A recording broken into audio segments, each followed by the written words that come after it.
Students, in this video lecture, we'll study about the smart grid communication and measurement infrastructure.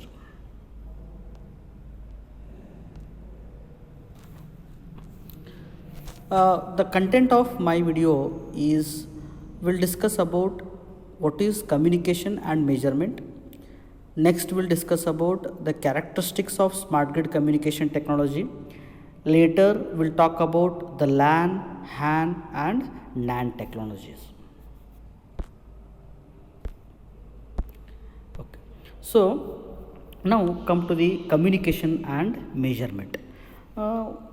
We know that how the communication is very important in this smart grid technology.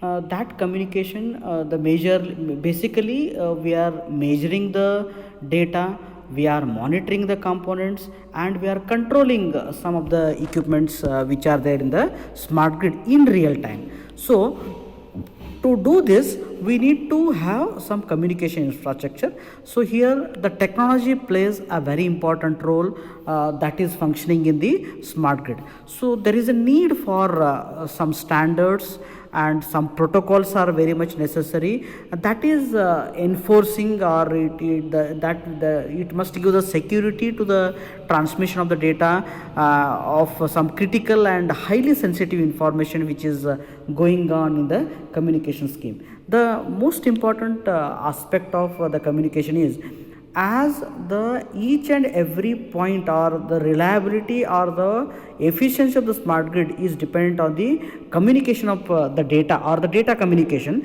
So the security as well as we can say the standard whatever we are going to follow in data transmission or data communication, that is very important. So some of the new technologies are already introduced in measurement as well as in the communication of the signals.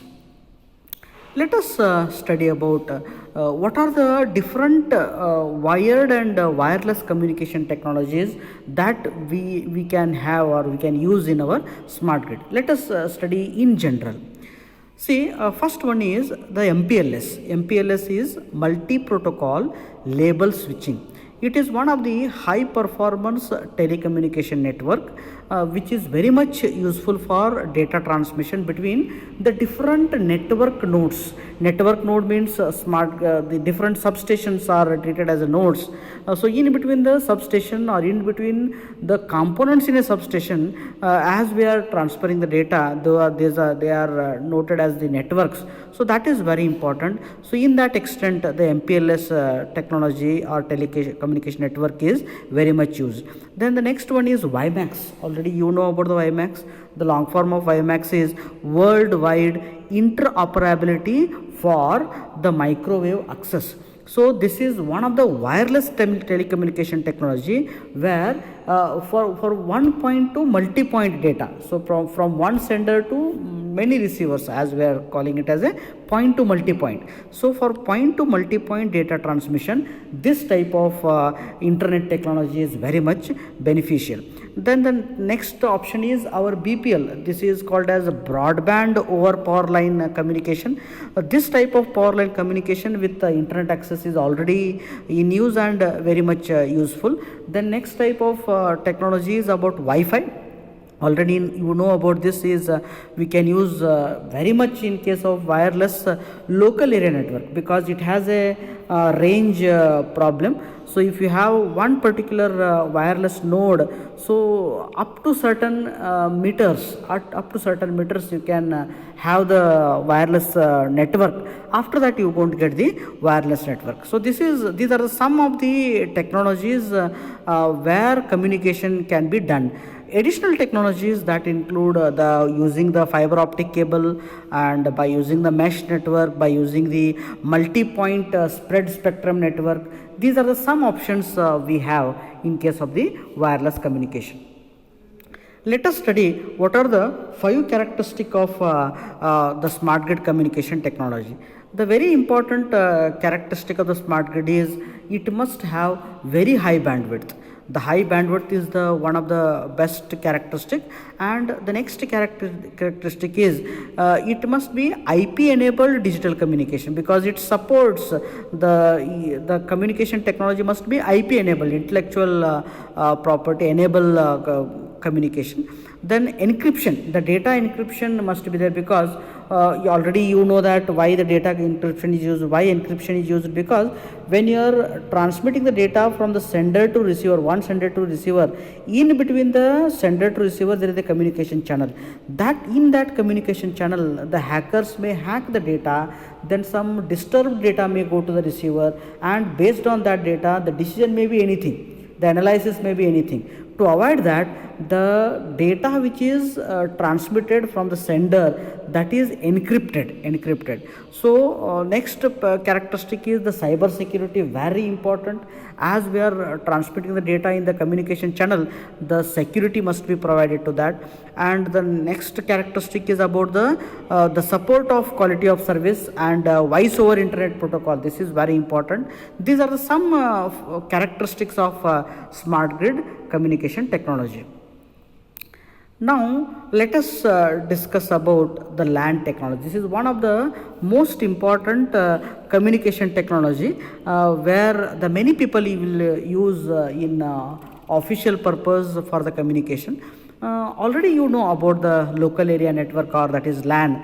It's a kind of shared access technology where the different computers which are attached to that particular network, the devices which are connected to that particular network, they will share the common medium, they will share the common, all are connected in a particular LAN, means they can be communicated. Each and every component, each and every folder of that particular device can be monitored by anyone, because all are connected in a LAN. So to do that, you need to have some coaxial cable system, or twisted pair cable system, or optical fiber cable system can be used for the wired communication network. Wired LAN can be established by using this. This particular is usually LAN is a physical or wired technology it is. So network interface card we are using for this, that will connect to the network. Using the network interface card only, the particular device is connected to the network. The network software manages some of the communication between the different stations, different devices on the system. Usually what happens is the LAN can have some of the limitations. It can operate or integrate up to only 100 computers, up to several hundred computers. You cannot connect more computers in a LAN. As per its limitation, you can have around several hundreds of computers can be, or devices can be connected in a LAN. So it is some kind of high speed network. Around 10 kilometer, the LAN capacity it may have around 10 kilometer. Now let us discuss what are some special attributes and advantages of LAN. So very important attribute of the LAN is resource sharing. Because it will allow some of the intelligent devices to store the programs or to share the data files. Every resource of that particular device can be shared. The resource sharing is one of the special attribute of LAN. And area covered, this is most important because LAN is a restricted network for situated for the small geographical area.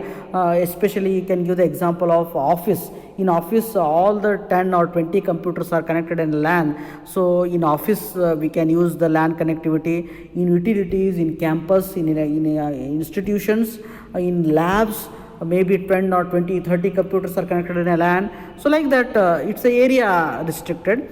As far as the cost and availability is considered, the application software and interfaces devices are affordable. We can afford these devices, and no issue about the cost condition.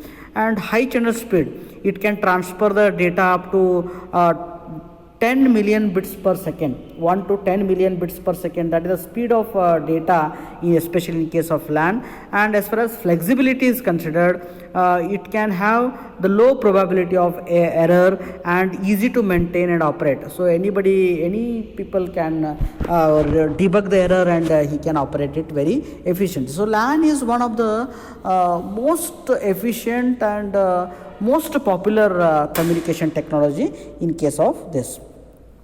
It has three categories of data transmission. One is the unicast transmission, where the single packet is sent to the one destination from one source to one destination, one-way communication, unicast.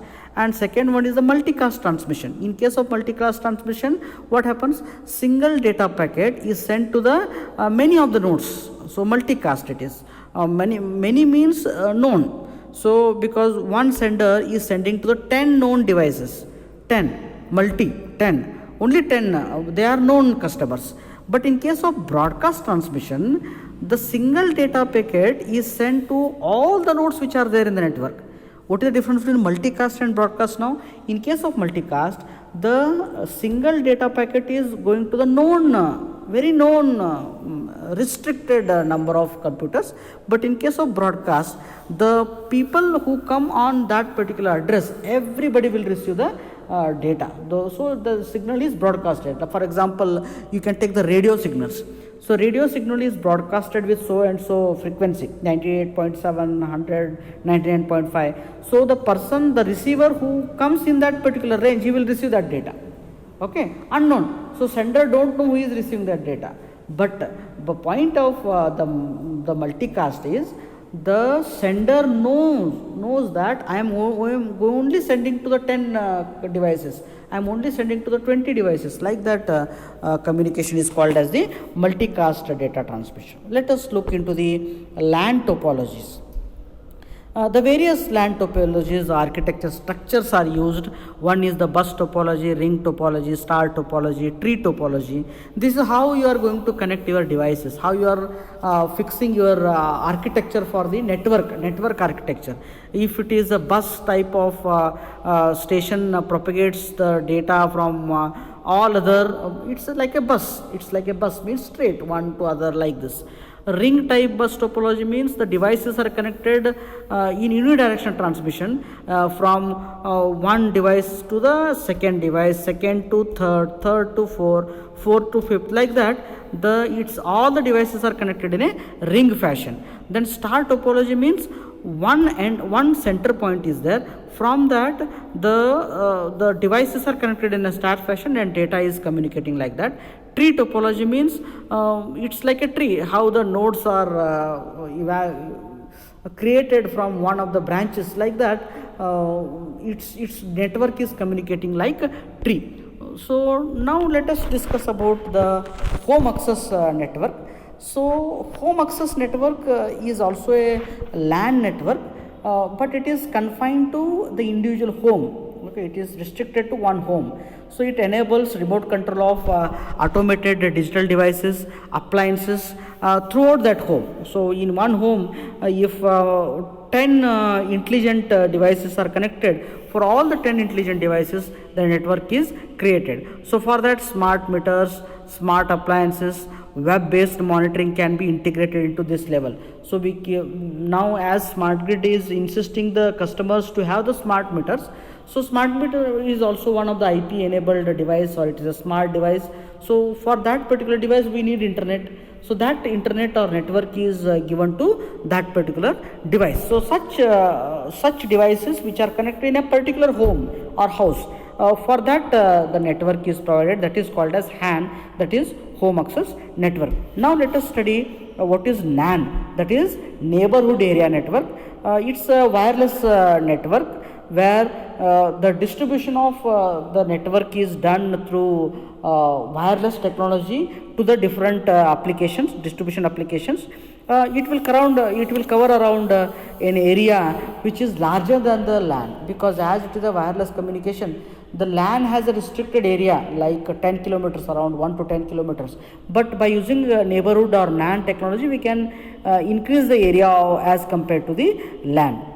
Some of the architectural structures will focus the integration and interoperability of various domains within the smart grid. So this is about some of the network technologies and where and how these technologies are utilized in a smart grid.